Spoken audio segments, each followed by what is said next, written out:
Hey guys, Barry here with the deck profile. I'm bringing you the top 16 Black Ginyu deck that I ran at Gen Con, as promised. So yeah, let's get right into it. We'll start with the defense cards. So I ran Black Stop, Black Resistance, Black Corruption, and Black Knee Catch. These are actually the only defense cards I ran. And the main reason why is because it's really an energy based deck. So I ran a whole bunch of energy attacks, Black Capture, Dense Ball, Black Energy Web, Overhead Burst, Overpowering Attack, Swirl. That sums up the energy attacks. No defensive stance, just because my theory was at the time. Sorry, defensive burst. Thank you, Sel. No defensive burst. My theory at the time was because I wanted to make a deck where I wouldn't worry about physical defense. So like most decks built, they run both defenses. So if I was able to run a deck with all attacks with one like energy attacks like I did, I wouldn't have to worry about the physical defenses. So most of my attacks would go through, and that is actually what happened. So some weird meta choices, I guess. The reason why I did Black Knee Catch, Resistance, and Black Stop was because of the anger.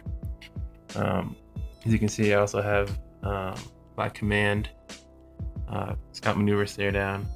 I ran 3 Wall Breakers, 2 Spheres, Timer's Warriors Tool, Massage, Session Techniques, 2 Smoothness, 2 VTPs, Namek Ball 4, Namek Ball 2.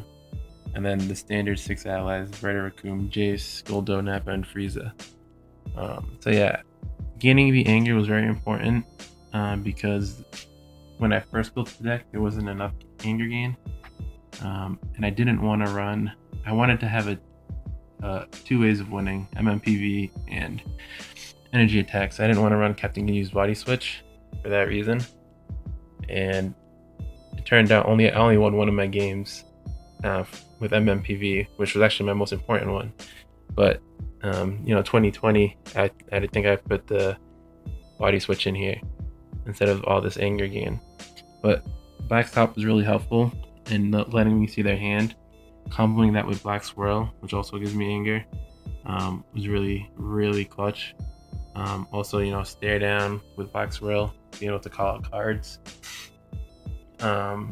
Overhead Burst was really good too because it also there's a lot of anger gaining. It's kind of similar to not similar because the Black Ginyu deck that got second in Chicago had physicals that gained anger, but it's almost the same idea. Being able to reset stages was really important. But yeah, that's why I also ran Black Knee Catch, which was good. So let's get to energy combat. It's pretty standard for the energy web. Dense Ball is a hybrid defense, which was very handy. Black Capture, I think, is a very underrated card that not a lot of people use. If that thing hits and can attach for a couple turns, it can really do big damage. Overhead Burst was good for like the mirror match, being able to crit if it hit. Overpowering Attack is pretty standard. Black Swirl is probably, I think I named it the best card at the time at Gen Con, just because you can name anything and like just name Timer's Warriors Tool. It's first comes to worst, and we like not worry about that. It's kind of like a mini stare down, even though they don't discard the card. They can't use it. I think the card's just really good. The Wall Breaker was tech because I expected a lot of Piccolo, and which I did play about, I think it was 3 of them. Turns out I really didn't need the Wall Breaker because I was banishing the discard pile anyways. Just with Mastery, it was enough. And also the Black Capture. Black Command, another anger gaining, was very helpful. Just reset that over and over. Black Scout Maneuver. At the time, I think there's only one Black Krillin. I think it was Joey Walter who went 8-0. And like Destructo Disc wasn't really a thing. So Black Scout was just really more tech. And I think this era was when there wasn't a lot of Krillins being run. So yeah, with Black Scout, I think just calling out standard cards like Namekian in Overtime or Orange Uppercuts or things like that was very helpful. Or even just calling out energy defenses too. I think I did that a lot. Stare down is pretty standard. 2 spheres. I really wanted to run 1, but one of my friends said to run 2 over a lookout drill, and it actually turned out killing me at the end. I hardly use the energy spheres.